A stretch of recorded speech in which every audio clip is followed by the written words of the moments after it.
Hello students.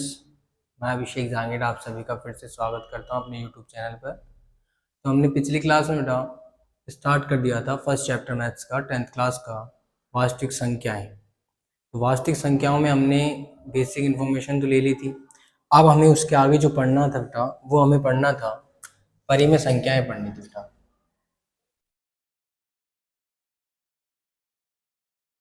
परिमेय संख्या, तो हमें ये पढ़ना है बेटा कि ये परिमेय संख्या क्या होती है। तो परिमेय संख्या की परिभाषा लिखे पहले तो कि परिमेय संख्या एक्चुअल में है क्या। तो क्या होता है बेटा समझो, ऐसी संख्याएं ऐसी संख्याएं जिन्हें p बटा q के रूप में लिखा जा सके। ऐसी संख्याएं जिन्हें p बटा q के रूप में लिखा जा सके जहां p तथा q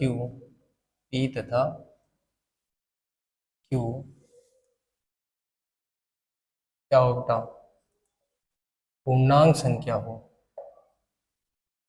p तथा q क्या हो, पूर्णांक संख्या हो। और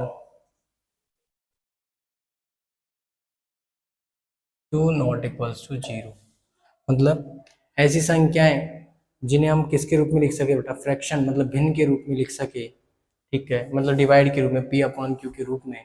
और p और q क्या होनी चाहिए बेटा, यहाँ पर पूर्णांक होने चाहिए। क्या होने चाहिए बेटा, पूर्णांक। और q कभी भी जीरो नहीं होगा बेटा। q जीरो क्यों नहीं होता, तो बेटा ऐसा इसलिए क्योंकि हमने बेटा ये छोटी क्लास में पढ़ा होगा, जैसे किसी भी संख्या में जब हम जीरो का डिवाइड देते हैं तो वो क्या होता है बेटा, अपरिभाषित हो जाता है। क्या हो जाता है बेटा, अपरिभाषित हो जाता है। इस वजह से हम क्या करते हैं बेटा, इसको जीरो को डिवाइड में नहीं लिखते। अब हम इसके बाद बेटा इसके एग्जाम्पल देखते हैं। जैसे, और बेटा ये भी याद रखना है इसमें कि p और q क्या है बेटा, पूर्णांक है। और आपको पता है बेटा पूर्णांक संख्याएं क्या होती है बेटा, पूर्णांक संख्या धनात्मक होती है, ऋणात्मक होती है और उसमें जीरो शामिल होता है। अब देखिए बेटा उदाहरण लिखे तो कैसे, उदाहरण ऐसे लिख सकते हैं बेटा, जैसे 5/3। तो 5 क्या है बेटा, एक पूर्णांक है। और 3 भी क्या है बेटा, एक पूर्णांक संख्या है। और बेटा देखो q भी जीरो नहीं है, इसका मतलब ये कौन है बेटा, परिमेय संख्या है। कौन है बेटा, ये परिमेय संख्या। अब बेटा एक नोट करके और लिख लेना, यहाँ पे लिखना बेटा, और परिमेय संख्या को परिमेय संख्या को q से दर्शाया जाता है, दर्शाया जाता है। ये लिख लेना बेटा, किससे दर्शाया जाता है परिमेय संख्या को बेटा, q से दर्शाया जाता है। और भी एग्जांपल लिखे तो हम ये कह सकते थे 7/-2। एक आप ये कह सकते हैं बेटा 9/5, 3/2। जैसे हमने 5 लिख दिया बेटा, ये भी एक परिमेय संख्या है। क्यों बेटा, क्योंकि बेटा क्या होता है, किसी भी संख्या के डिवाइड में हमेशा ऑलवेज क्या होता है बेटा, एक उपस्थित होता है। ऐसे हम कई सारे उदाहरण दे सकते हैं, आगे और भी हो सकते हैं बेटा। अब परिमेय संख्या के बाद अब हम पढ़ेंगे बेटा अपरिमेय संख्या। अब ये अपरिमेय संख्या कौन कौन सी, इन्हें भी जानना पड़ेगा बेटा।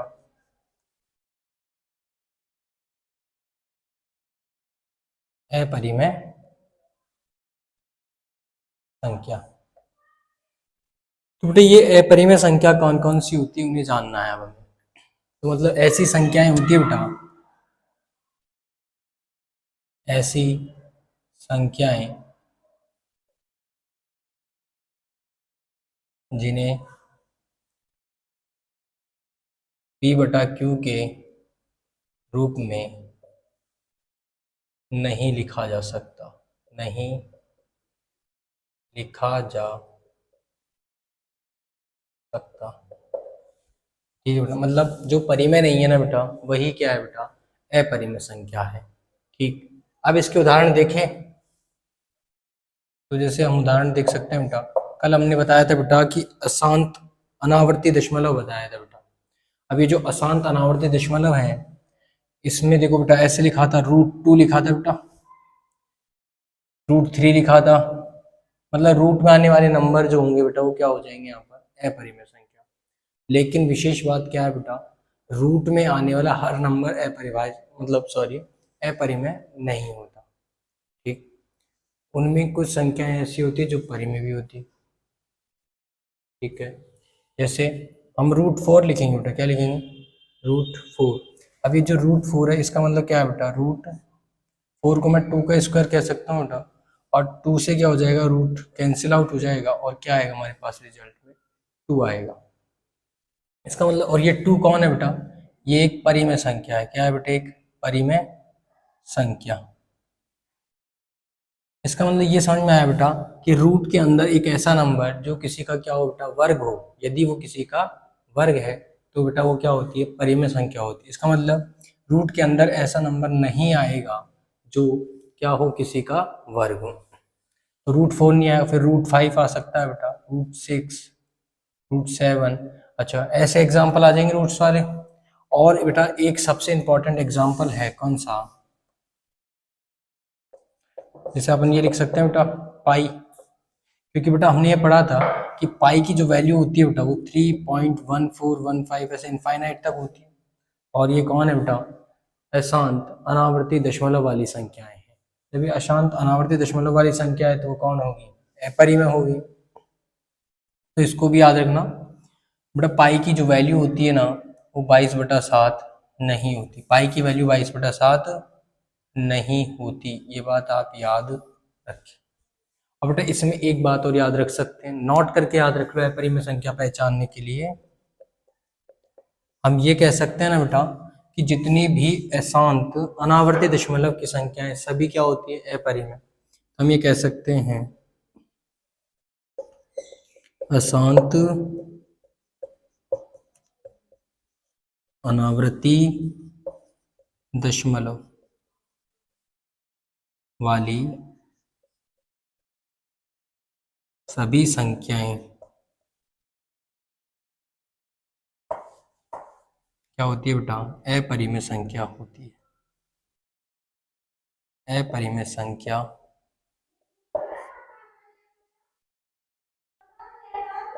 होती है। यहाँ तक ठीक है बेटा। तो ये है बेटा परिमेय और अपरिमेय। अब हमारे चैप्टर के ऊपर आते हैं बेटा कि चैप्टर का तो नाम क्या था बेटा, वास्तविक संख्याएं नाम। क्या नाम बेटा, वास्तविक संख्या। तो अब हम ये देखेंगे कि वास्तविक संख्या क्या है।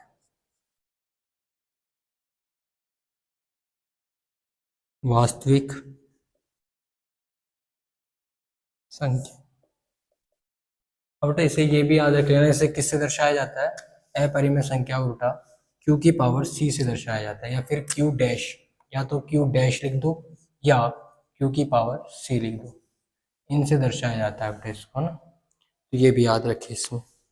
अब ये वास्तविक संख्याएं क्या होती है वो समझो बेटा। जैसे सपोज करो बेटा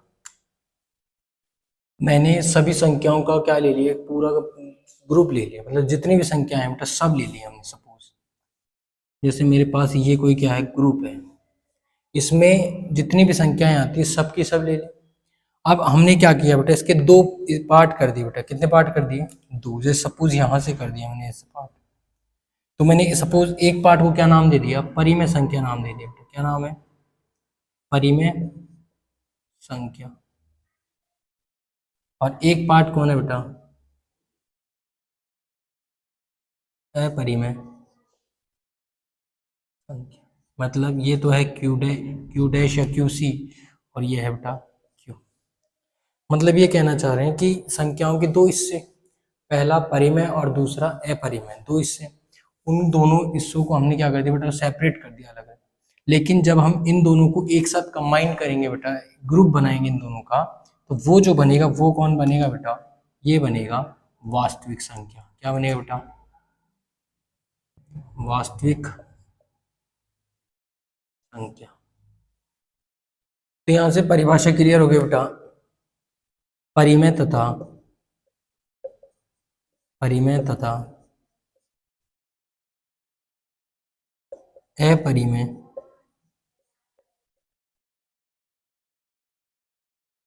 संख्या के समूह को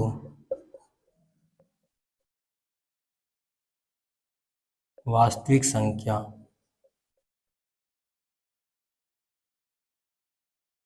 कहते हैं। तो परिमेय और अपरिमेय संख्या का जो समूह है बेटा, इसे क्या कहेंगे? वास्तविक संख्या कहेंगे। और बेटा इसमें एक बात और याद रखो, इसे कैपिटल आर से दर्शाया जाता है। आर से क्यों? आर से होता है मतलब बेटा रियल नंबर। क्या कहते हैं इसे? Real number. अब इसका मतलब उदाहरण तो बेटा वही, कुछ भी उदाहरण ले लो, परिमेय के और अपरिमेय के कुछ भी उदाहरण लोगे बेटा तो क्या, जैसे मैंने कहा √2, √2 एक अपरिमेय संख्या है, और अपरिमेय संख्या को ही क्या कहते हैं बेटा? वास्तविक संख्या कहते हैं। जैसे मैंने लिखा 5/3, 5/3 क्या है बेटा? एक परिमेय संख्या है। सॉरी, 5/3 क्या है बेटा? एक परिमेय संख्या। तो परिमेय संख्या को क्या कहते हैं बेटा? वास्तविक संख्या। और √2 क्या है बेटा? एक अपरिमेय संख्या। तो अपरिमेय संख्या को क्या कहते हैं बेटा? वास्तविक संख्या कहते हैं। ऐसे हम बहुत सारे उदाहरण लिख सकते हैं, जैसे पाई -3 -5/3, ऐसे लिख सकते हैं बेटा, आदि। यहाँ तक ठीक है बेटा? तो हमने परिमेय संख्या क्या होती है जान लिया, अपरिमेय संख्या क्या होती है, और वास्तविक संख्या क्या होती है बेटा, ये जान लिया। अब हमारे चैप्टर में बेटा आगे आता है कौन सा? एक प्रमेय है। इसमें एक प्रमेय दे रखी है बेटा, अंकगणित की आधारभूत प्रमेय। ये अंकगणित की आधारभूत प्रमेय क्या है? इसमें से कहा जाता है बेटा कि एक अभाज्य गुणनखंड विधि है। कौन सी है बेटा? अभाज्य गुणनखंड। तो इस विधि के द्वारा क्या किया जाएगा? यहाँ पे एचसीएफ और एलसीएम ज्ञात किया जाएगा इसमें, अंकगणित की आधारभूत प्रमेय के अंतर्गत। इसका मतलब, और बेटा ये अंतर मतलब ये जो है ना बेटा, कौन सी अंकगणित की आधारभूत प्रमेय, इसका प्रयोग कहाँ किया जाता है? ये प्रश्न भी कई बार पूछा हुआ है, मतलब कई बार आ जाता है ऐसे एग्जाम में कि जैसे अंकगणित की आधारभूत प्रमेय का उपयोग कहाँ होता है, तो वहाँ उसका जवाब होता है बेटा गुणन में। ठीक है बेटा, एक बार इसको राइट डाउन करूँ।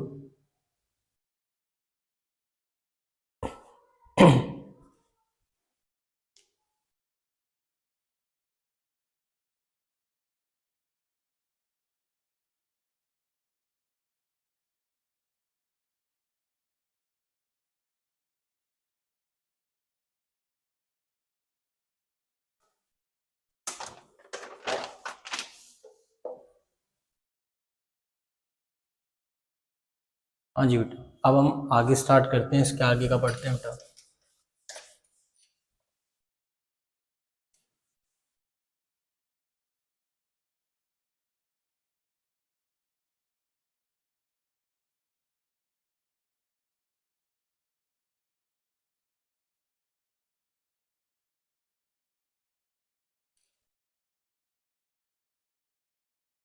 अब हम पढ़ेंगे बेटा अंकगणित की आधारभूत प्रमेय।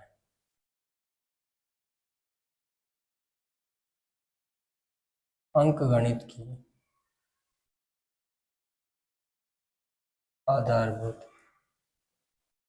प्रमेय बेटा, इसमें सिर्फ इतना ही ध्यान रखना कि इसका उपयोग कहाँ किया जाता है। क्या ध्यान रखना है बेटा? इसमें इसका उपयोग कहाँ किया जाता है। बेटा इसका जो उपयोग है वो इम्पोर्टेंट है, खालिस्तान में पूछ सकता है वो आपसे। याद रखोगे बेटा कहाँ किया जाता है? गुणन में। और इसी के द्वारा हम अभाज्य गुणनखंड, इसी के अंतर्गत हम क्या पढ़ेंगे बेटा? अभाज्य गुणनखंड विधि।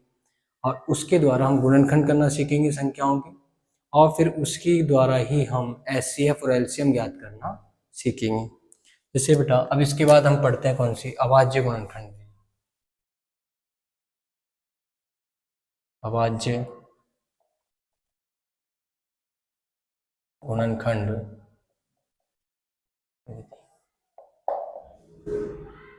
अभाज्य गुणनखंड विधि, इसका नाम अभाज्य गुणनखंड क्यों दिया गया?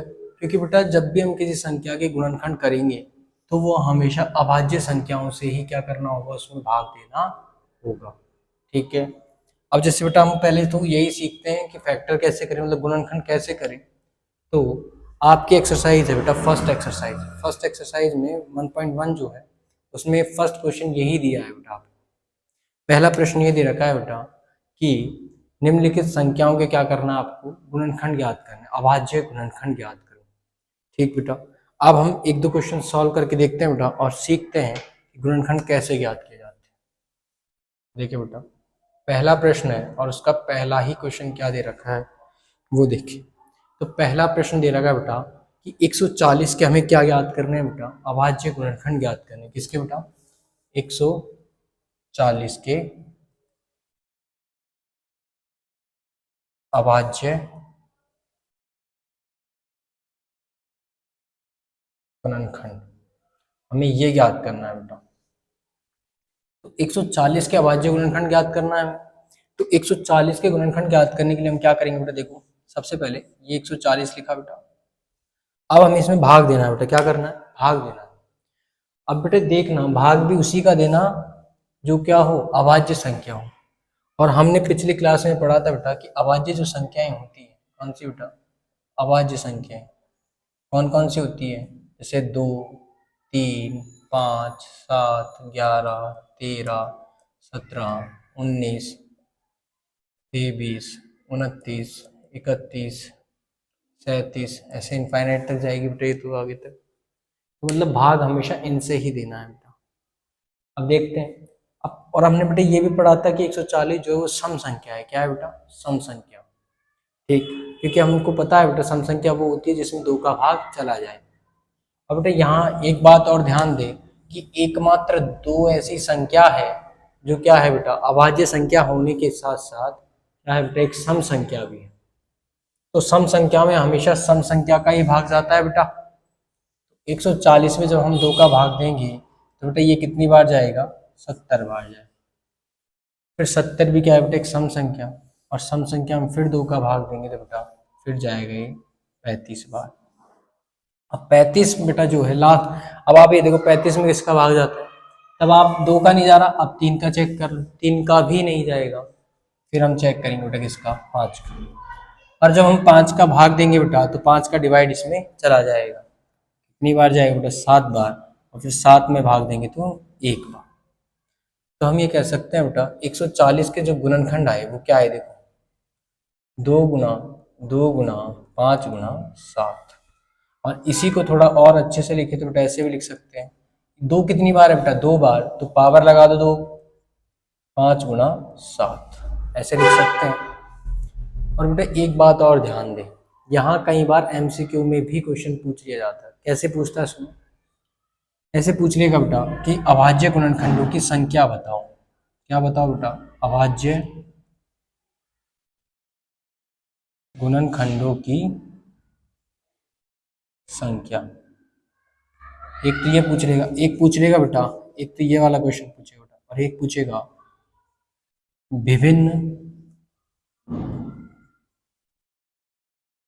अभाज्य गुणनखंडों की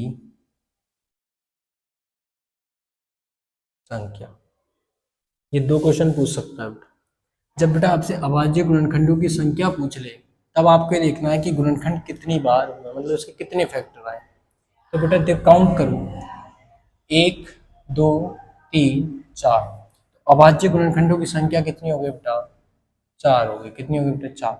लेकिन विभिन्न पूछा है कि विभिन्न अभाज्य गुणनखंडों की संख्या क्या है। तो विभिन्न में क्या होगा बेटा कि कौन कौन से अभाज्य गुणनखंड ऐसे हैं जो अलग अलग है। तो एक तो 7 है, एक 5 है और एक 2 है। तो कितने हो गए बेटा, ये 3। तो विभिन्न में तो कितने आ गए बेटा, 3। और जबकि नॉर्मली अगर पूछ ले अभाज्य गुणनखंडों की संख्या तो कितनी है बेटा, 4 होगी। ठीक, अब जैसे बेटा इसका एक सेकंड क्वेश्चन और है। सेकंड क्वेश्चन में जैसे मान लो ये दे रखा है बेटा, हमें क्या गिवन है, 156 है बेटा। कौन सा है, 156। अब हमें 156 के क्या करने हैं बेटा, अभाज्य गुणनखंड ज्ञात करने हैं। क्या ज्ञात करने हैं, अभाज्य गुणनखंड। अब जब हमें 156 के अभाज्य गुणनखंड ज्ञात करने तो कैसे ज्ञात करेंगे बेटा, वही तरीका सेम, वही करेंगे बेटा। वही 156 लिखेंगे बेटा, 156। अब ये सम संख्या है बेटा, और सम संख्या में किसका भाग जाता है? 2 का। तो हम इसमें बेटा 2 का डिवाइड देंगे, कितनी बार जाएगा बेटा? 78 बार जाए, 78 बार। और फिर ये भी सम संख्या है तो इसमें भी 2 का भाग देंगे बेटा, और ये कितनी बार जाएगा बेटा? 39। अब ये कौन आ गया बेटा? विषम संख्या है, और विषम संख्या में 2 का भाग जाता नहीं है। अब हम नेक्स्ट पे बढ़ते हैं, तो किसका भाग देंगे बेटा? 3 का भाग देंगे, और जब हम 3 का भाग देंगे तो कितनी बार जा रहा है बेटा? 13। और 13 को देखो बेटा, खुद एक अभाज्य संख्या है, तो इसमें किसका भाग जाएगा बेटा? 13 का, और कितनी बार जाएगा? 1 बार। तो हम वापस ये बता सकते हैं बेटा, 156 के जो गुणनखंड होंगे, अभाज्य गुणनखंड क्या होंगे? 2 गुणा 2 गुणा 3 गुणा 13। और इसी को हम ऐसे लिख सकते हैं बेटा, 2 की घात 2 इंटू 3 इंटू 13। तो इनके जवाब भी दे सकते हैं बेटा। विभिन्न अभाज्य गुणनखंड पूछ ले तो 3 है, और नॉर्मली अभाज्य गुणनखंड पूछ ले तो 4 है। ठीक है बेटा, एक बार इन दोनों को लिखें, फिर आगे और पढ़ते हैं बेटा। हाँ जी बेटा, अब 2 क्वेश्चन हो गए, इसके बाद तीसरा क्वेश्चन देखते हैं बेटा। T825 के अभाज्य गुणनखंड, ये क्वेश्चन आपको ट्राई करना है बेटा। इसके बाद फोर्थ क्वेश्चन देखे बेटा, 5005 के अभाज्य गुणनखंड, हम ये वाला सॉल्व करते हैं बेटा, 5005। हाँ जी बेटा, जब हम इसमें दो का भाग तो जाएगा नहीं बेटा, क्यों? क्योंकि ये क्या है बेटा? एक विषम संख्या, और विषम संख्या में 2 का भाग नहीं जाता। तो हम इसमें ट्राई करेंगे बेटा, 3 का ट्राई करेंगे तो 3 का भी नहीं जा रहा, तो भाग जा रहा है बेटा 5 का। कितनी बार? 1001। फिर 1001 में 7 का भाग देंगे बेटा, तो 7 का भाग चला जाएगा 143 बार। फिर 7 का भाग अब नहीं जा रहा, तो आगे बढ़ेंगे बेटा, तो 11 का भाग देंगे, 13 बार जाएगा बेटा। और 13 में किसका भाग जाएगा बेटा? 13 का। तो 5005 के जो गुणनखंड बनेंगे तो क्या बनेंगे बेटा? 5 इंटू 7 इंटू 11 इंटू 13। तो 5 7 11 और 13। तो इस तरीके से हम इसको सॉल्व कर लेंगे। और बेटा एक क्वेश्चन और है जो आपको ट्राई करना है, तो ही क्वेश्चन है बेटा जो आपको ट्राई करना है।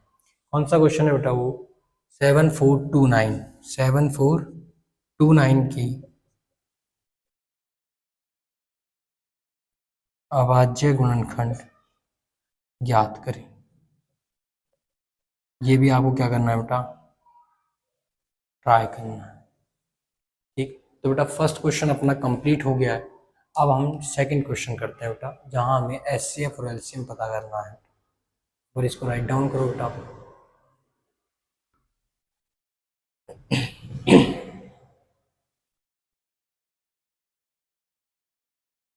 हाँ जी बेटा, अब हम सेकंड क्वेश्चन ट्राई करते हैं, जहां हम एचसीएफ और एलसीएम पता करेंगे। तो विधि का नाम क्या है बेटा? अभाज्य गुणनखंड विधि।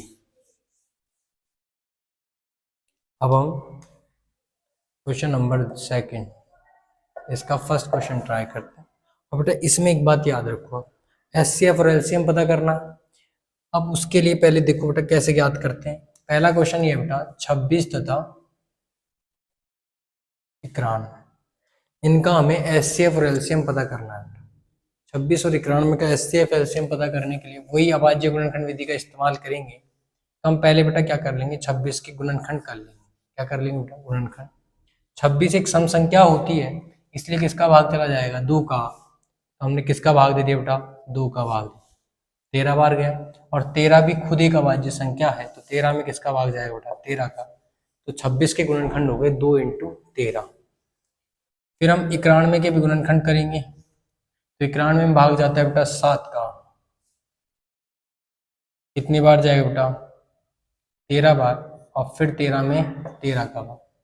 तो हमें यहाँ से मिला बेटा कि 26 के तो गुणनखंड होते हैं 2 इंटू 13, और 91 के गुणनखंड होते हैं बेटा 7 इंटू 13। अब देखो बेटा HCF और एक निकालना है हमें LCM।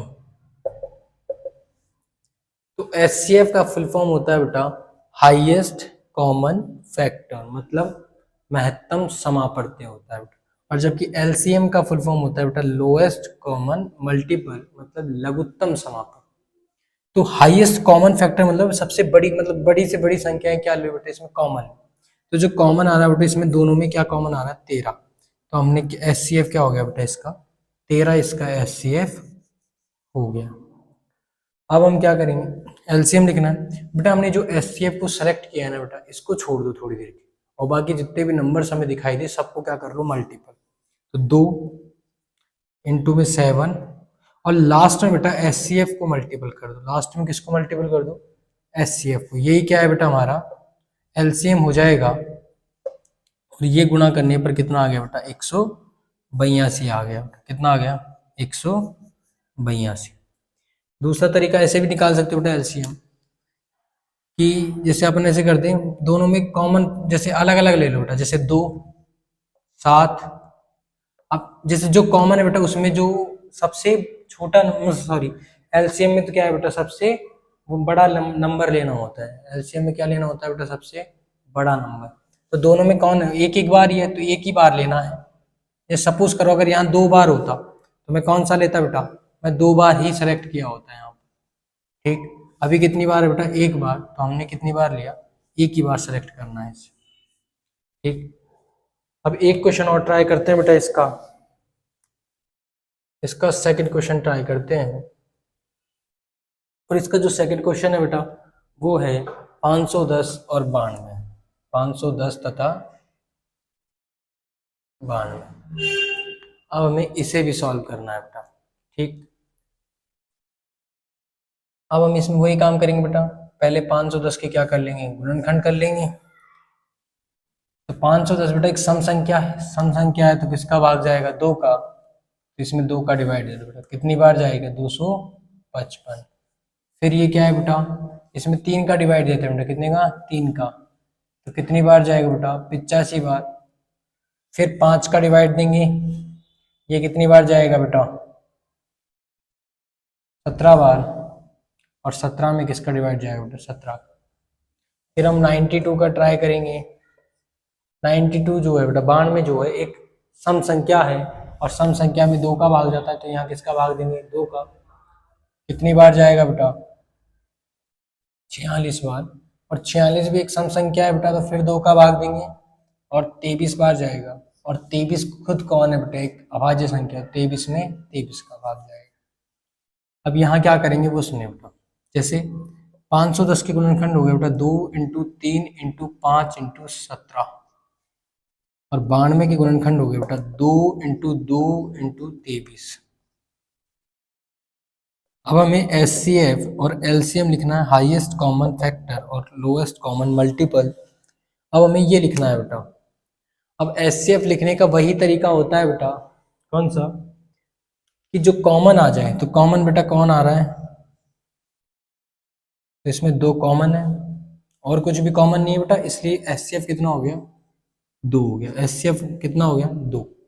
अब LCM लिखना है तो क्या करेंगे वो देखो बेटा। इसको बेटा मैं ऐसे भी तो लिख सकता हूँ, देखो इसको तो एज इट इज लिख दे 2 इंटू 3 इंटू 5 इंटू 17। इसको मैं ऐसे लिख सकता हूँ 2 कितनी बार बेटा 2 बार, तो 2 की पावर 2 इंटू में 23, ऐसे लिख सकते हैं। तो यहाँ से देखो बेटा LCM में हमेशा वो लिखो बेटा जो कॉमन है ना उनमें तो सबसे बड़ा लिखो। कॉमन में तो क्या लिखो बेटा सबसे बड़ा, और बाकी जो भी अलग डिफरेंट है दोनों में उनको एज इट इज लिख दो बेटा।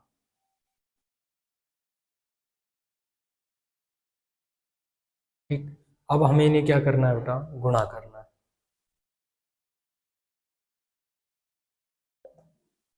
तो ये कितना हो गया बेटा, ये तो हो गया 4। ये 3 इंटू 5 कितना 15 हो गया बेटा, इंटू 17 इंटू 23,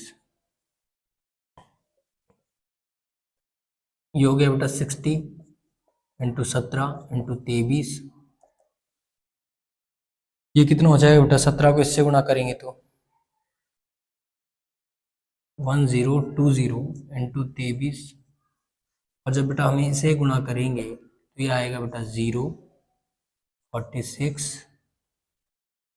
ठीक है, 46 और 23, 23,460 आएगा बेटा।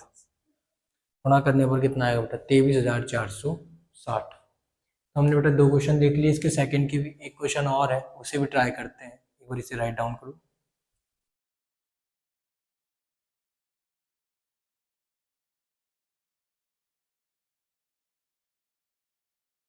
हाँ जी बेटा, इसका थर्ड क्वेश्चन देखते हैं, सेकंड का थर्ड।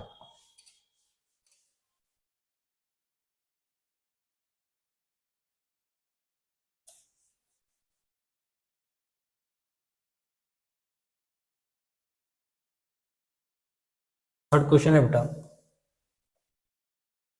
336 तथा 54। अब इस क्वेश्चन को सॉल्व करना, एक बार आप भी सॉल्व करना बिना देखिए। हम सॉल्व करते हैं बेटा इसको। पहले हम 336 के क्या कर लेंगे बेटा? गुणनखंड करेंगे।